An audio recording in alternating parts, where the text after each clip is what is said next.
Good morning, America. We are live. Okay, let's get that there so I can see the microphone. All right, this morning we're going to read an essay. Today is a very exciting day here at Patterned by Design. We are featuring an essay by my friend Paul Allen. There will be no commentary, but still perhaps a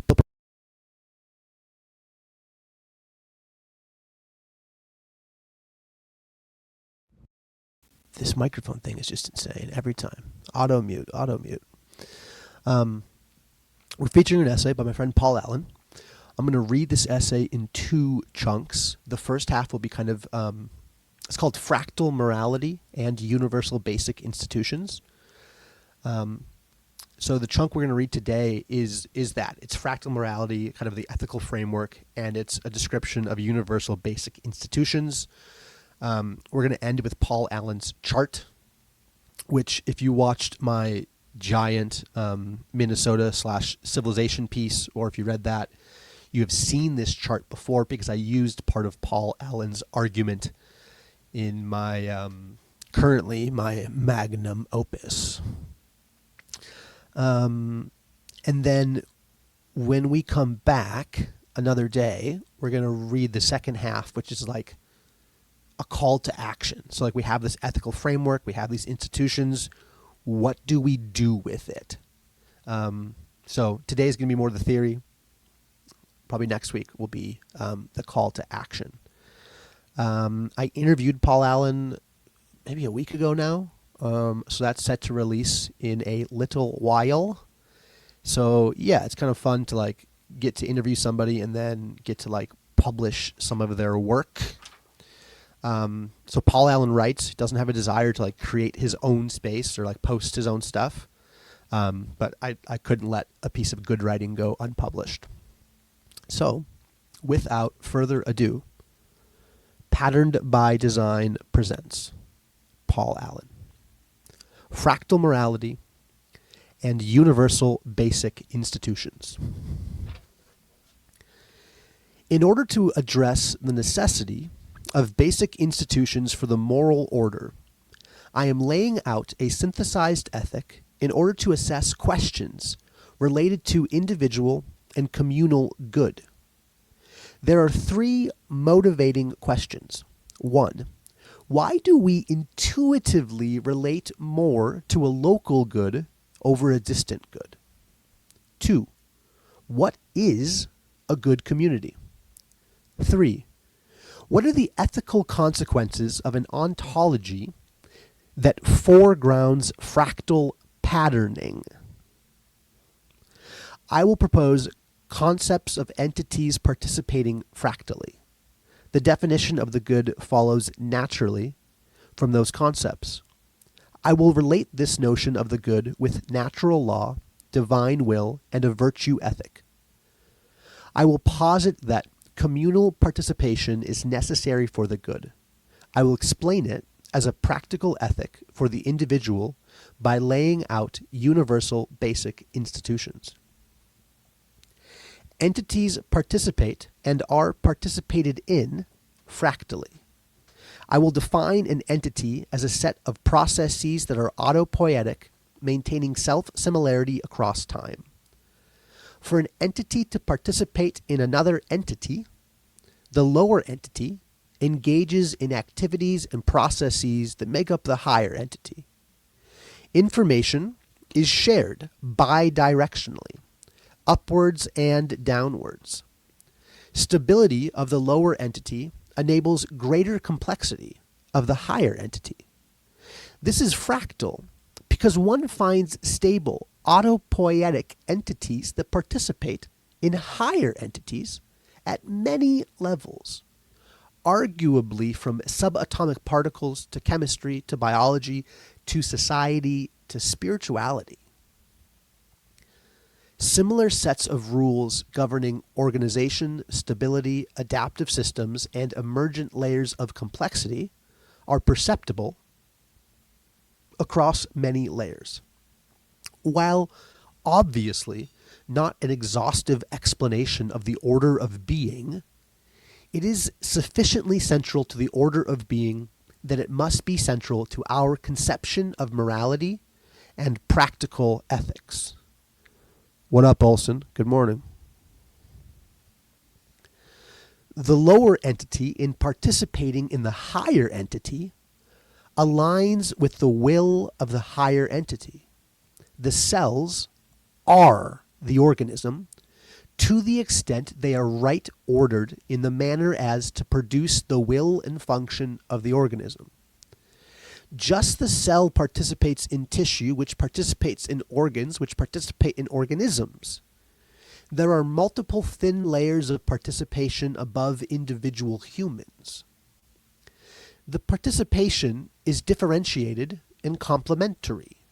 Not all cells participate in the same manner, but together they sustain the tissue. A large corporation is a body made up of layers of divisions and teams. Entities regularly participate in multiple hierarchies in different manners. Participation is bidirectional. The body provides structure, purpose, and access to resources for the members, and the members participate in the body's processes. Each individual entity is definitionally sustaining and stabilizing itself, but also acting within the process of the entity it participates in. This maintains an inherited telos, looking up, and a necessary stewardship, a looking down. Acting in a way that undermines the entity or body you are participating in will destabilize that entity. Generally, mature entities will have processes to first identify, then correct or eliminate problematic elements. A few bad actors will weaken a system, and several bad actors will destroy or usurp the purpose of an entity. Alignment with the role and purpose of the entity which you are participating in is essential to the being of the body. In an informational sense, appropriate for the fractal level, there is some communication of the will of the entity and the participatory purpose of the participating elements. We should expect to see rules, codes, and messaged intentions. Your human body pushes down instructions to your component part by way of the nervous system and hormones.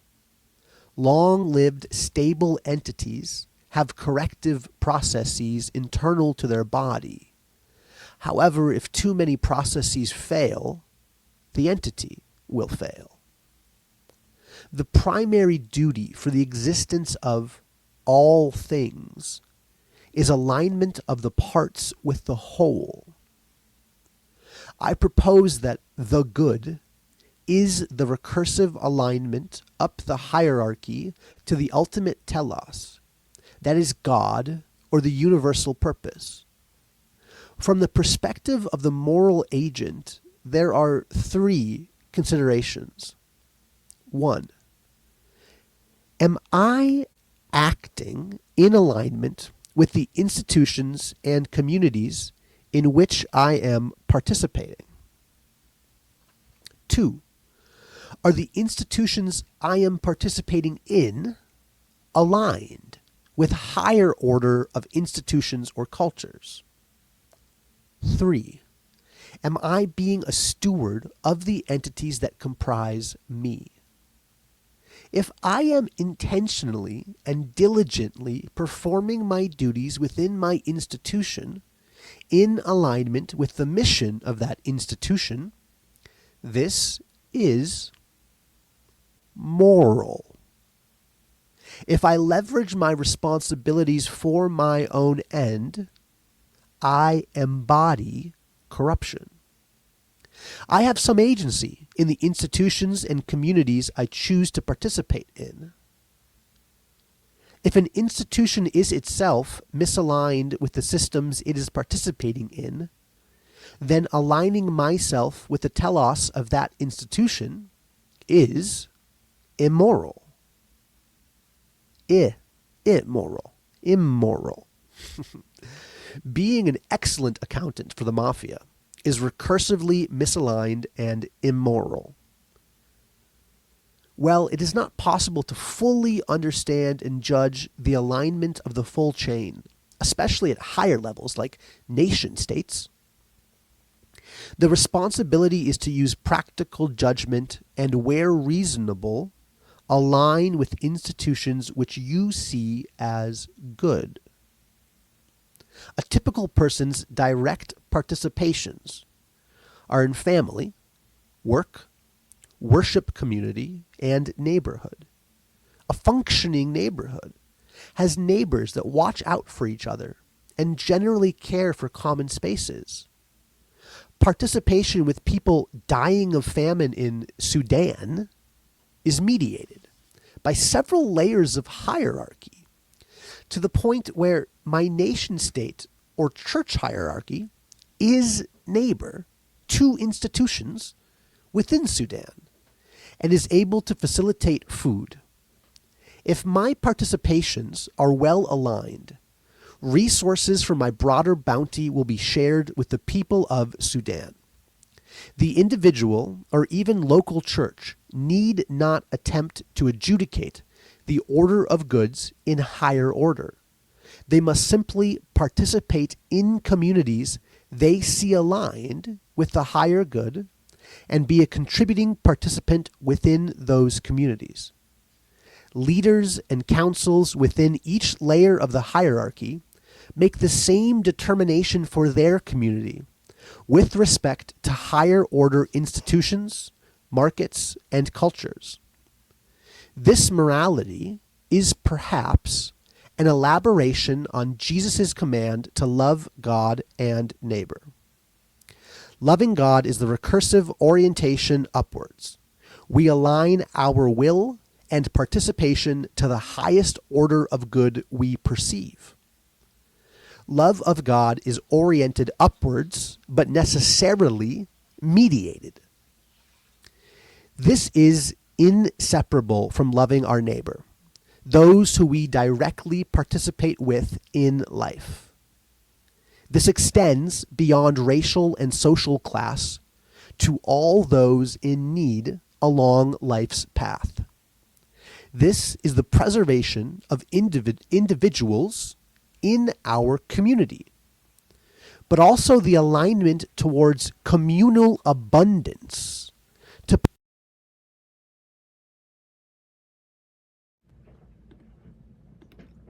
I'm getting good at catching this thing before it gets too far away. This is the preservation of individuals in our community, but also the alignment towards communal abundance to provide for the poor and strangers. Implicit in the framework is an alignment with a divine will or natural law, with the helpful addition of mediation of the interpretation of this ultimate good by the normal means of communal participation. Thanks, helper. The framework maintains some aspects of a virtue ethic, in that a person is called to live out excellence in roles they take on. If I participate in the family as a father, I take on the virtues of excellence in fatherhood towards the telos of the family. In my work role as an economist, I take on the virtues of an economist, and in doing so, I serve the needs of the work institution. The role of the teacher is distinct from the role of the soldier, yet excellence in both can be well aligned with a higher purpose of security and prosperity for a nation. The behaviors that are virtuous for the soldier are abhorrent for the teacher, and vice versa. A fractal morality incorporates this concept and unifies by recognizing that there are a sequence of hierarchies that can eventually converge, and the teacher and soldier play different roles towards the same telos at the level of a nation. If one believes God is the source of all being,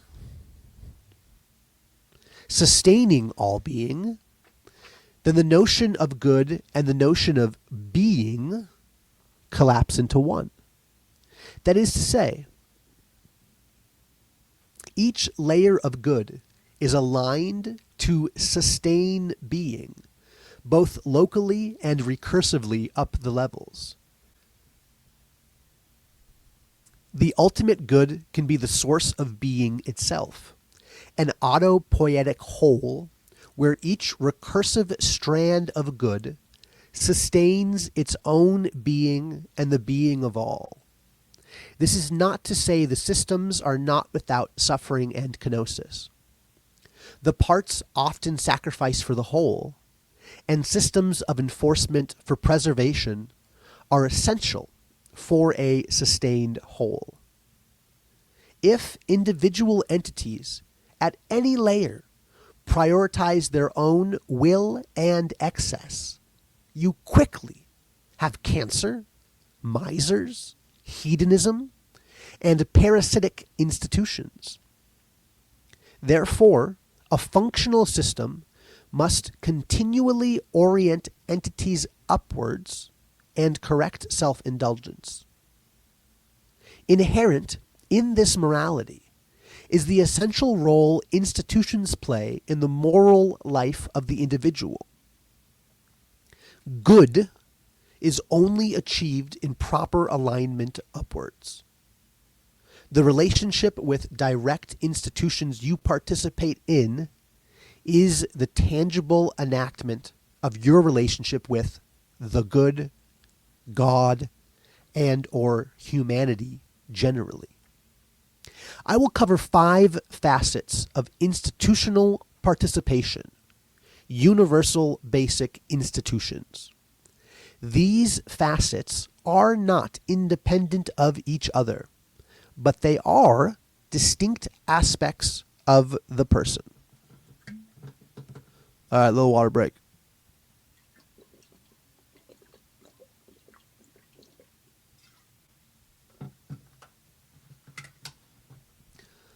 Little coffee break.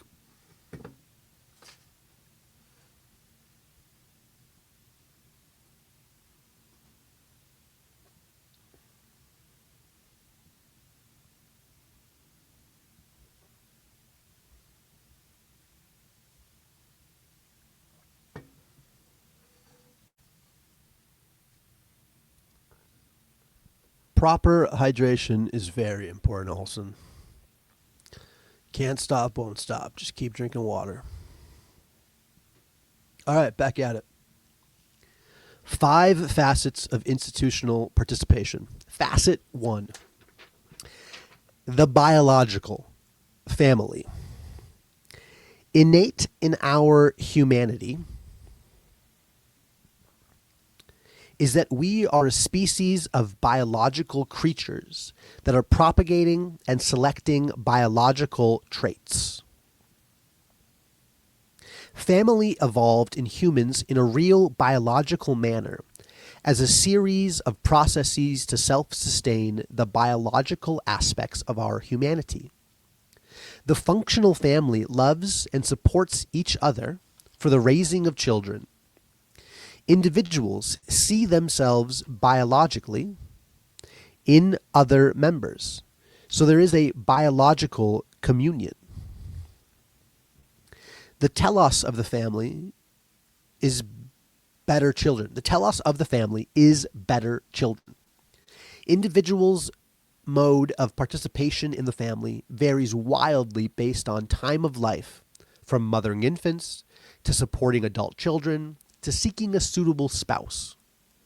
The family, in turn, lives within the universal basic institutions that follow. Individuals participate in economics and culture on behalf of, or in participation with, the family.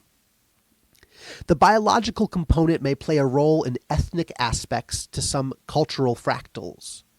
But even in a post-ethnic era, communities want robust families as a source of economic and cultural stability.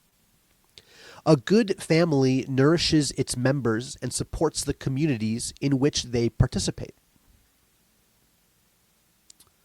What did I call this? Aspects? Facets. Facet number 2. The economic, work, and market. The material needs and abundance are necessary for survival and growth of an individual, family, and culture. Economic participation puts bread on the table, most often first by engaging in a paid productivity activity, then exchanging payment for bread in some sort of market. Many economic entities are layered and complex, but the individual generally enters as a participant in a basic team with a specific set of tasks. The worker does tasks and is compensated in some manner as to meet physical needs. A good corporation sustains its workers and aligns with the rules and expectations for the market in which it participates in. Work is fundamentally participatory because at the level of basic institution within the complex corporate structure, there is a clear purpose, and the basic institution generally has agency in how the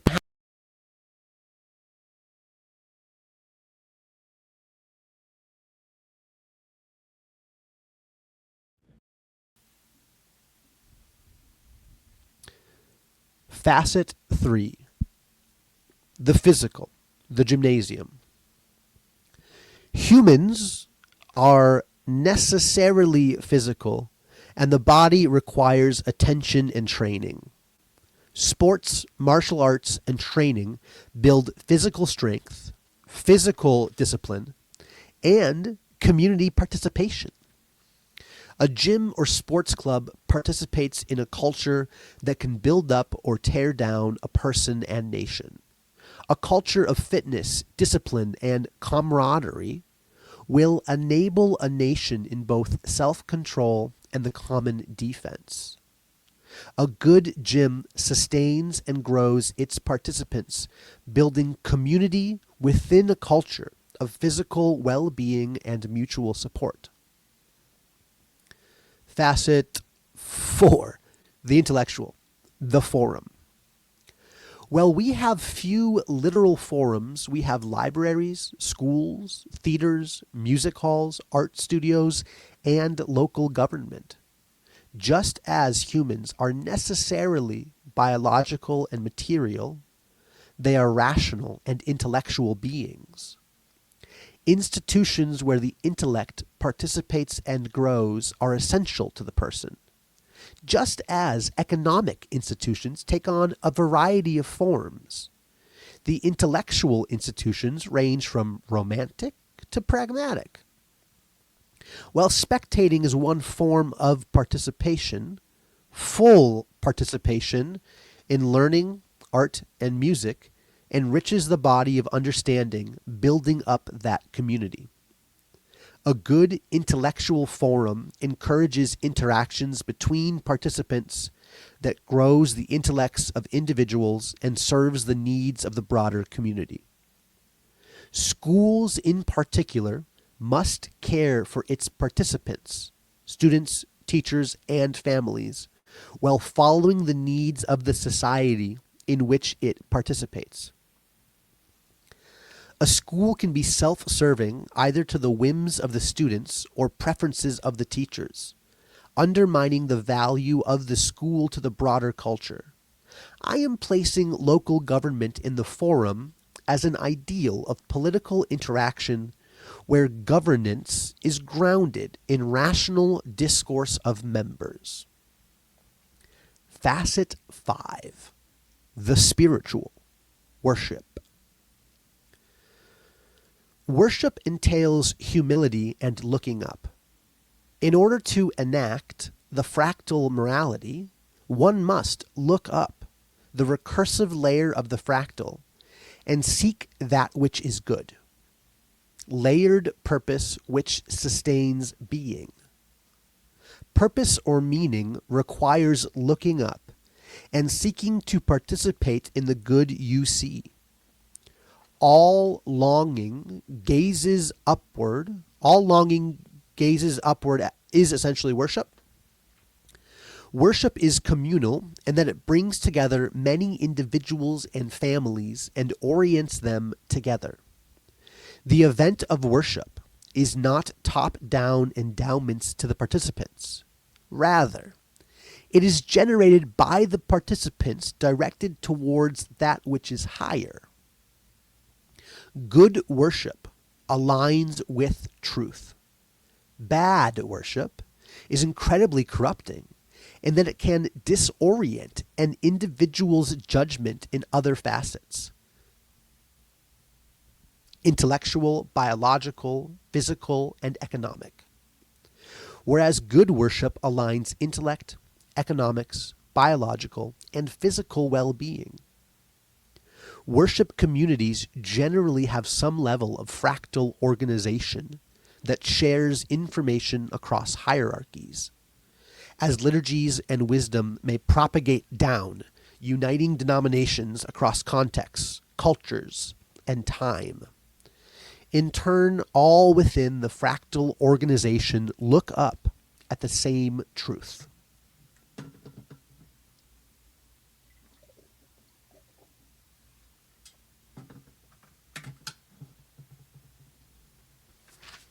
So, why are these rightfully called universal basic institutions? I will walk through the three elements of the phrase, then tie it to the identified institutions. While the name is a response to universal basic income, each of these terms remains meaningful. But first, do I see pushback from Olson? What is this? Not all communal interaction needs to be rational. In fact, there may be times where the good group action might be irrational on the individual basis or vice versa. Yeah, it's interesting. I don't know about irrational. Like, sometimes I think it's helpful to have a third category of, like, there is what is rational, what is not rational, or like there is towards rationality, there is like against rationality. So I think of irrational as against rationality, but then there's also this like non-rational, which is not towards or against, but it's not rational. It's a different thing. I'm going to assume when you say irrational, you're pointing towards like something that is non-rational rather than something that is against rationality itself.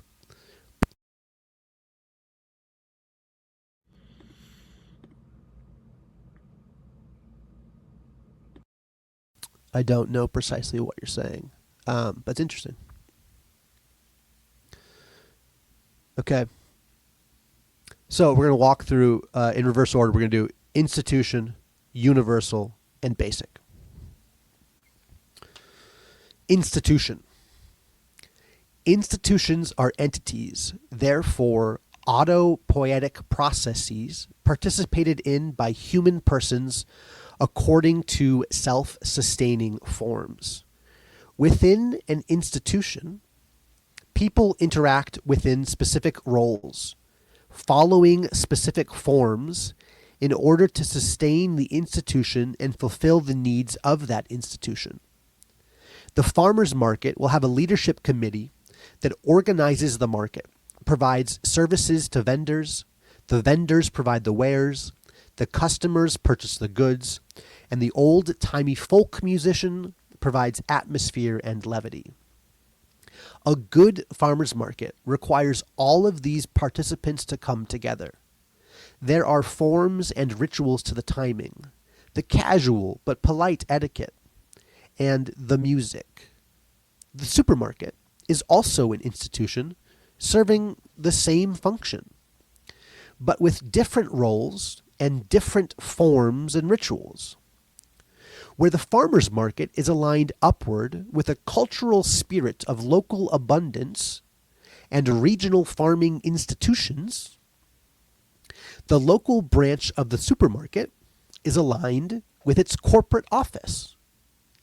Institutions are moral entities where we should be able to consider whether their actions and participations are good.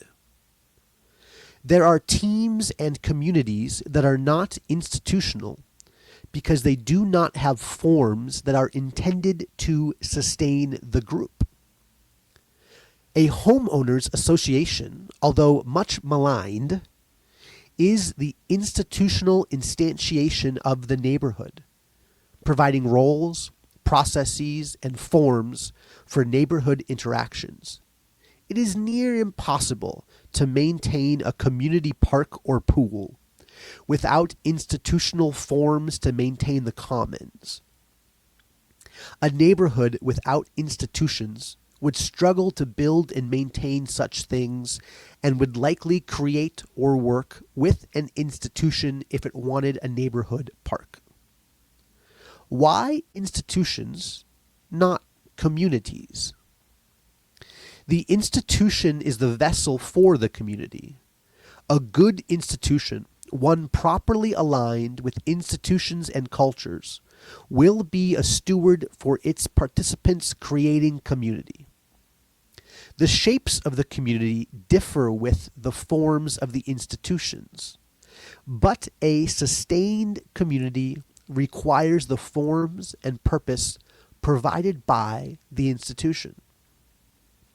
An institution without community acts against the health of its parts and is a corruption. A community without an institution is fragile and will not sustain. The family is an institution because of the very specific biological and cultural forms for the purpose of a sustained social structure extending across generations. Marriage is a clear form with specific words and promises. Motherhood is a specific form dictated by biology. To a lesser extent, the role of paternal uncle has a father-adjacent quality. Universal. Participation in these communal groups are universal in that they are common to our humanity along different facets of that humanity. All of us are biological and have a family of origin.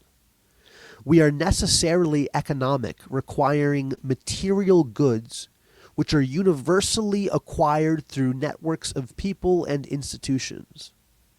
Humans are universally corporeal and have a relationship with our physical bodies.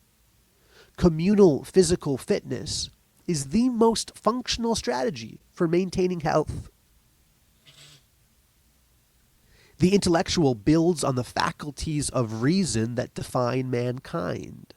Finally, worship is a universal call to the good. Basic. These institutions are basic in two senses. They cannot be broken down into further, more basic institutions, and they are in support of the foundation of our humanity. Teams that operate on fully connected networks, all members related with all members, are limited to a dozen. Beyond that, relationships are mediated by structure. A basic institution is the necessary and sufficient structure that can maintain and organize teams that cannot be further divided into component structure with those properties. Sorry, one sec. I just had this thought. And I said there was no commentary, so I'm not going to give commentary, but I am going to circle this because I need to come back to this later. Huh.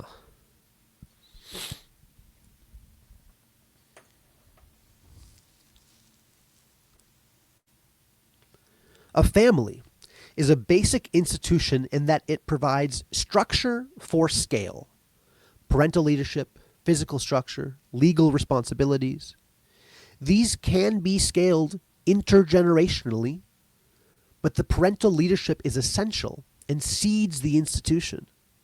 Businesses and government are often conglomerations, complex, not basic institutions.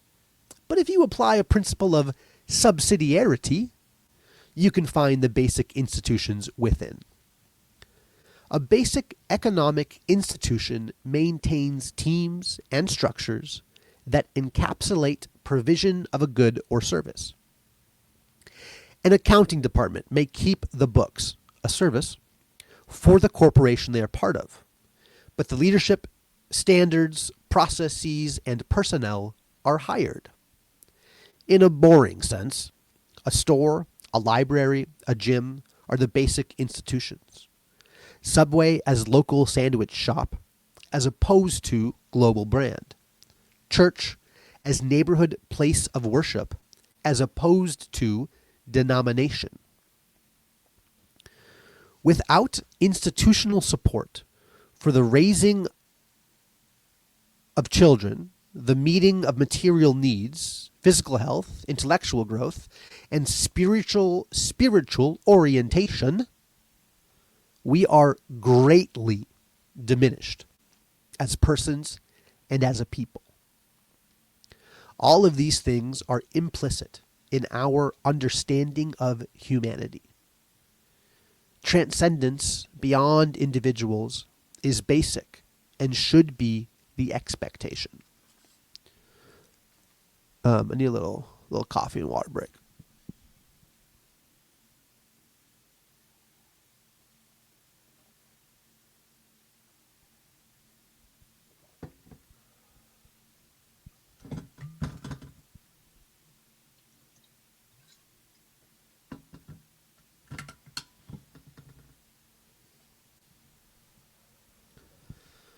Why universal basic institutions matter.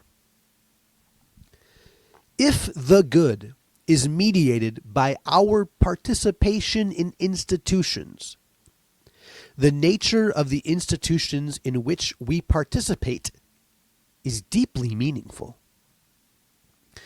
While we may look up and through the fractal layer to the ultimate good, we interact with the basic institutions in which our lives are embedded.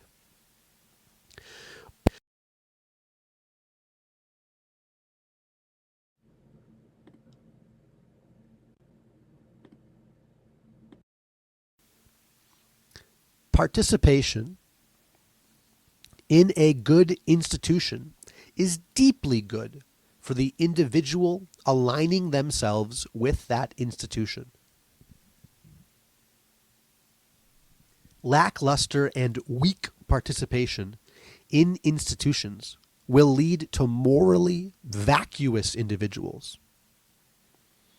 Even if the institutions they are attached to are good. Active participation in an evil or corrupt institution is itself corrupt. One may object, I can be a good person without institutions. Assume such a person has great moral vision, knowing the good. First, such a person would see a multiplicity of wrongs to right and goods to participate in, and would be overwhelmed by their relatively meager ability to address what they see. Second, they would see institutions that are good as good. If they refuse the participation in good institutions, they refuse both the capacity to extend their moral self-creating capacity to address more of the moral good, and they turn their back on entities they know to be good. If one accepts that institutions are universal and natural to our humanity, then such institutions are not exceptional sources of good. Rather, they are foundation. If something is seen as good, it's foundational to our humanity and extends our capacity to do and be good. Intentionally avoiding such a thing would be evil. Furthermore, if we observed no good institutions accessible to us, there would be a moral obligation to plant an institution that is good.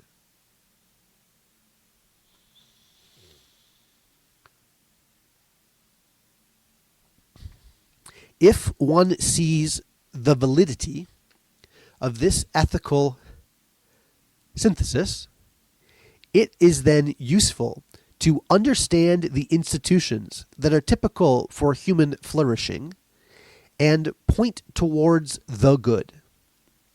In practice, an individual can take inventory of the institutions they participate in and the quality of their participation. A conceptualization of the universal basic institutions facilitates the individual's self-assessment of their alignment to the good through participation in these institutions. From the perspective of a government or corporation, one can look down at basic institutions within your complex organization and ask if they align well upwards with the telos of the organization, and if they are good stewards of those that participate in them. Governments should acknowledge that the quality of the universal basic institutions is important both for the functioning of a good society and government and for the well-being of the citizens that participate within these organizations. Government policy around family and labor directly impact the forms of the familial institution and economic institutions.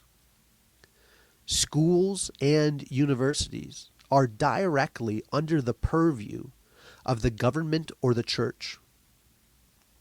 Both the state and large corporations should address the question: what are the basic institutions in which my citizens participate? Are these institutions well formed and healthy?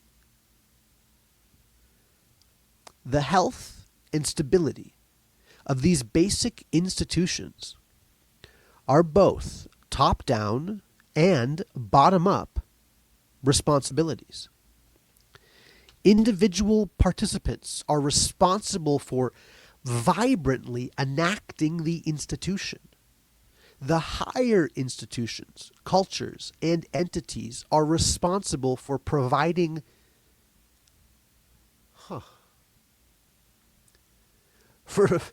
providing forms, support, and protections that allow basic institutions to flourish.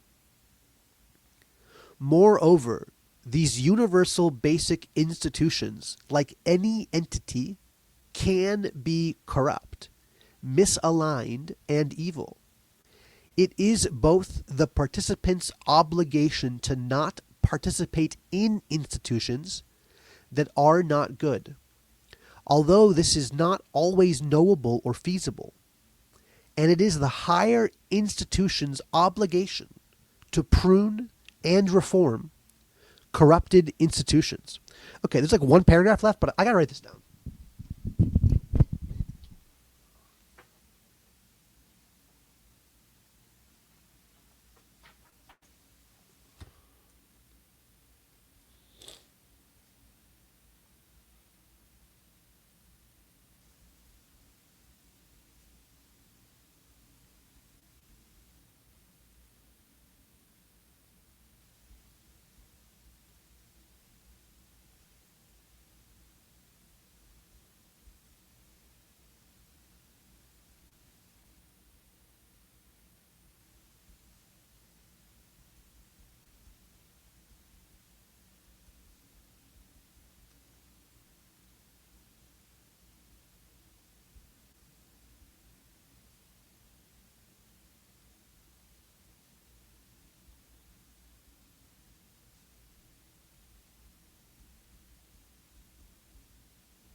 Okay.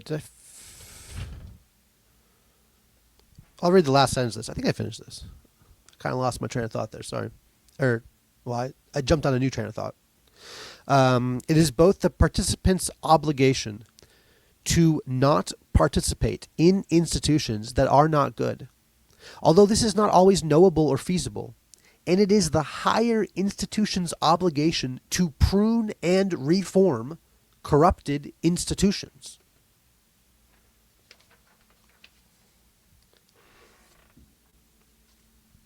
Universal basic institutions in response to the moment, and universal basic income. If individual utility is foundational to one's view of the good, then income is a proper response to allow that individual to maximize that utility as they see fit.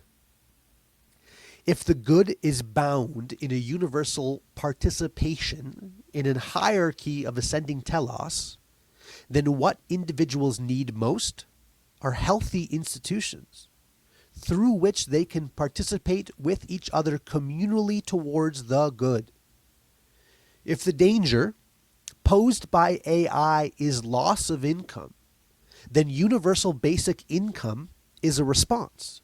If the danger posed by AI is loss of economic institutions where the worker finds purpose, along with degradation of many other institutions through digital replacement, then income will not replace what is lost.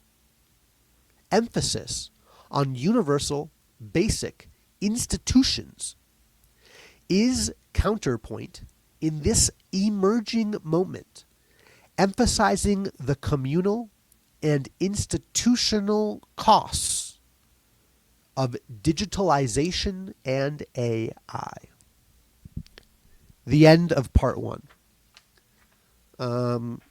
So when we do this next, it'll be universal basic institutions. What is the call to action? Call to act.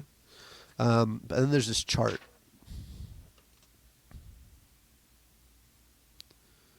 Yeah, the chart.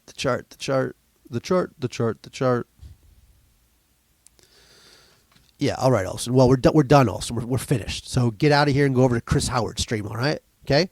Because Chris Howard needs you. So I had to write some things down because like I had a little bit of just like a as I was reading.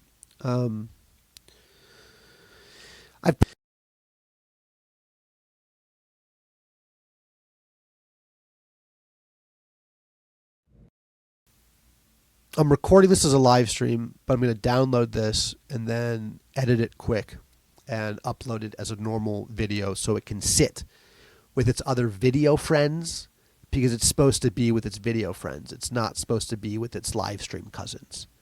So I'll put in the chart because I like the chart. The chart is just like a really clear. Chris doesn't need me. I need Chris. Nah, Chris needs you too. It's bi-directional, which that was one of the things that struck out to me. The reason I like Paul Allen's essay as much as I do is because after I read this and sat with this, I finally understood Jonathan Pageau. I have tried for a long time to understand Jonathan Pageau, and the thing everybody says is like, just listen long enough. And that's probably true in the sense that like eventually what he's saying like seeps into your unconscious. But for whatever reason, the way he structures his arguments just does not enter my brain. And then I read Paul Allen's thing and I was like, oh, I get it. And I think that's likely because Paul Allen speaks in like a very simple manner. And I don't mean that as a diss. It's like incredibly helpful that his examples are the simplest of examples. And I was like, okay, this is like what a fractal actually is. Like, I'm not talking about the symbolism of, like, this is literally what a fractal is that like there's a cell and it makes up an organ and then makes up me as an organism, that I make up an institution and that institution makes up a nation. I was like, oh, okay, this is very easy and simple for my brain to grasp, this sort of like fractaling. And then those institutions get bigger, and then eventually above them are spirits, and above spirits is God, the creator of the universe. And I was like, oh, that also like just gives a clear place for like spirits to slot in, which, I mean, spirits were already like a part of my thinking because of Genesis chapter 1 verse 1, when God creates the heavens and the earth. Like the heavens is the place where spirits live, and the earth is the place where physical beings live, and the heavens is the place where non-physical beings live, and the heavens and earth are interlocking and overlapping realities. And so then you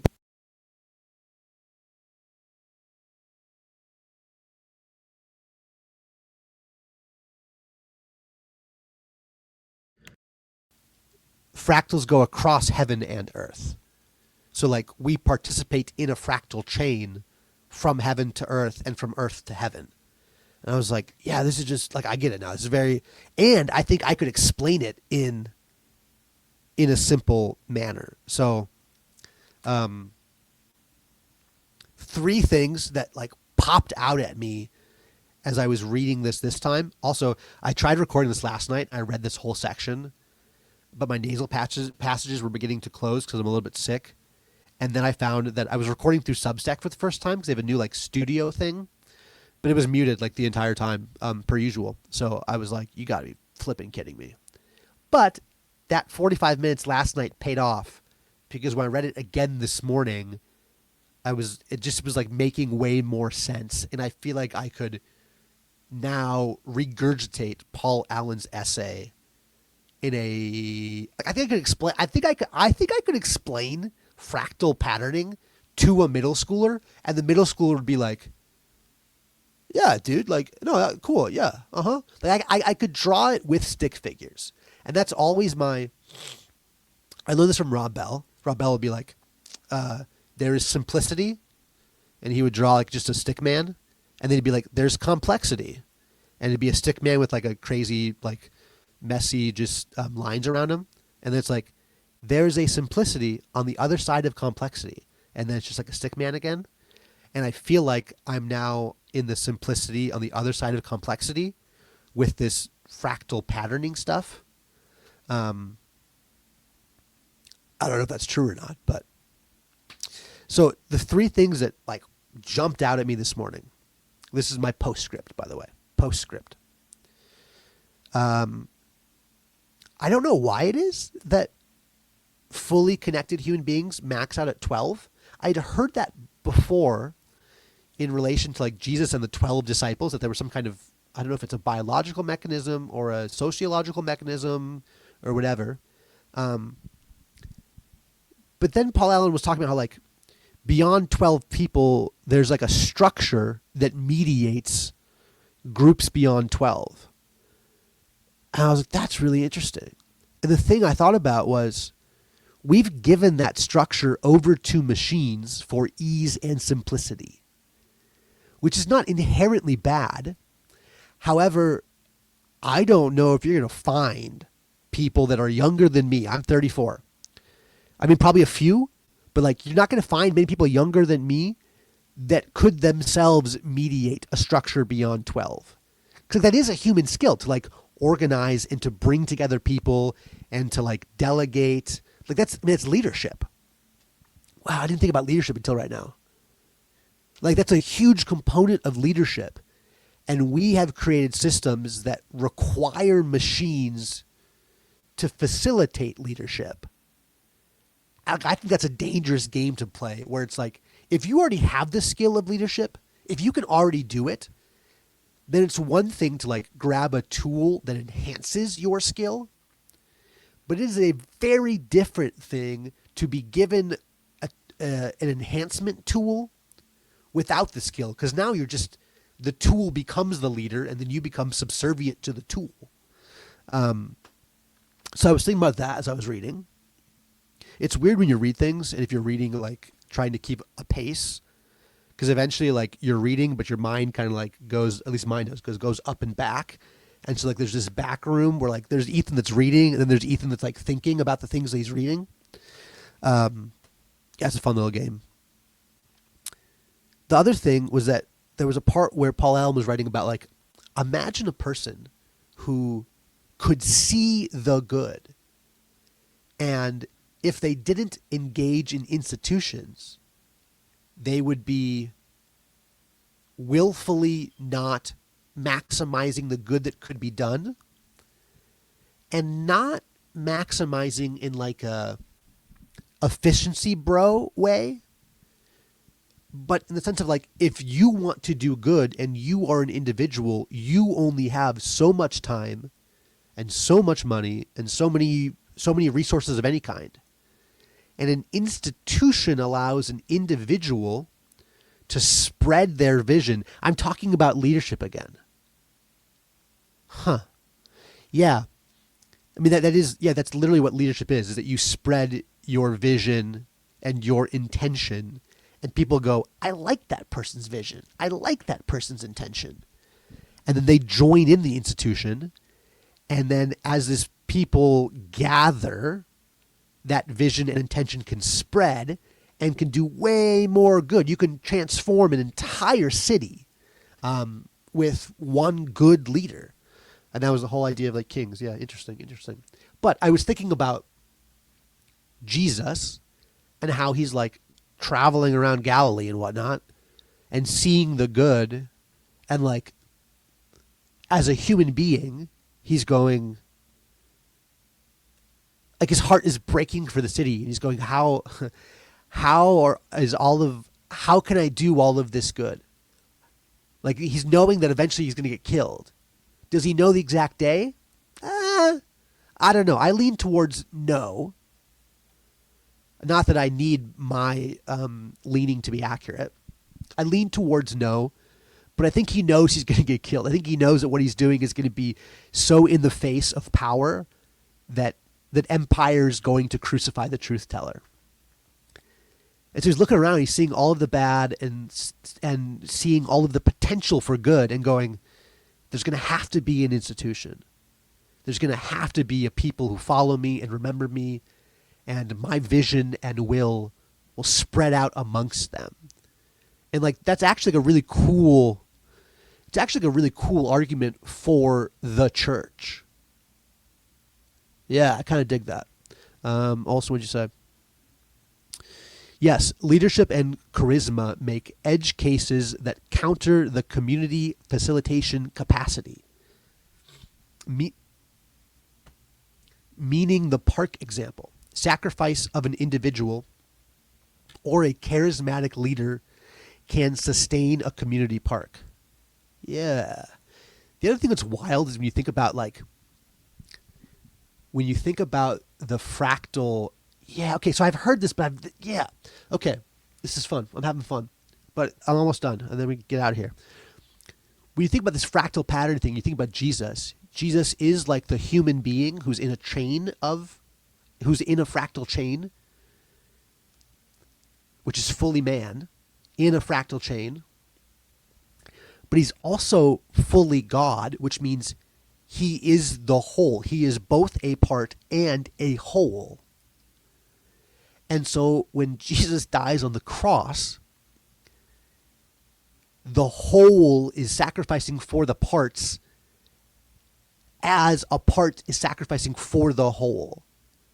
And that's like a really cool, beautiful fractal patterning way of describing what happens on the cross. Yeah. So the third and final thing was, I was thinking about this bidirectionality. Because towards the end of this, Paul Allen talks about top down and bottom up. And I was like, yeah. And to be honest, like I haven't heard those phrases, top down and bottom up. But those are like the way my brain works is that people say phrases that I'm like, I'm just supposed to know what they mean. And I go like, but what's the definition? And nobody ever like gives definitions anymore. Or when you ask them, like, I can't define it. I just feel it. And I'm like, okay, well, that's fine that you feel it, but like, I'm gonna need a definition if I'm gonna like figure out where to place these words and how I see the world. Like, anyways, so wherever these words come from, which is probably like something important like mathematics or science that I just don't read much of. The idea of like a fractal patterning where the larger entity influences the lower entity, but the lower entity also influences the larger entity. And like just in the simplest of ways, like when you go to work, your work like presses its will against you and you like work, but you can also like press your will against your work, and you can like get I don't know, like get a little code changed, or one of your ideas can make it up the management change, and like, oh, we have a new thing we do at work because this one person had an idea. And I was thinking about how this bidirectionality of fractal patterning explains why it is that God changes his mind. Because there's a few times in Scripture where like it sure seems like God changes his mind, and I've always just like read the Bible and been like, wow, this is like what it says. So like, I'm going to go with that. Cause I'm back to I'm pretty much just like reading it literally. I'm not ignoring the symbolism. So it's like a literalism on the other side of symbolism, which I've been playing with. I haven't written about it yet, but, I don't know if there needs to be another word. If it's like, there's a literalism, a symbolism, and then I think it was Nick Freerillian proposed the word figural, because he got a book from Matt Skankenstein that was about figural. I think a frame Radler. I don't know if that book or the word figural. Some of it goes back to like Irenaeus, but I haven't read Irenaeus.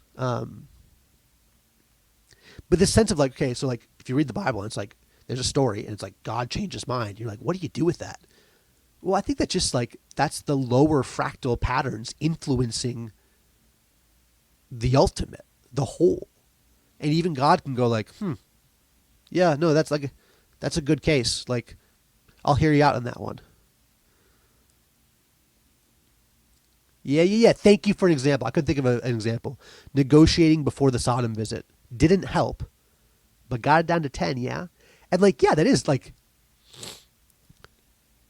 there was an influence of the lower entity on not just a higher entity, but the highest entity. Yeah, so I found that very, very interesting. Yeah, so I think next week we're going to do the back half of this. So that'll just be the next sort of non-live stream video I post will be Universal Basic Institutions. What is the call to action? What's up, Scott? I'm getting out of here, but Chris Howard should be live or is live. I haven't looked at YouTube. So ta-ta for now.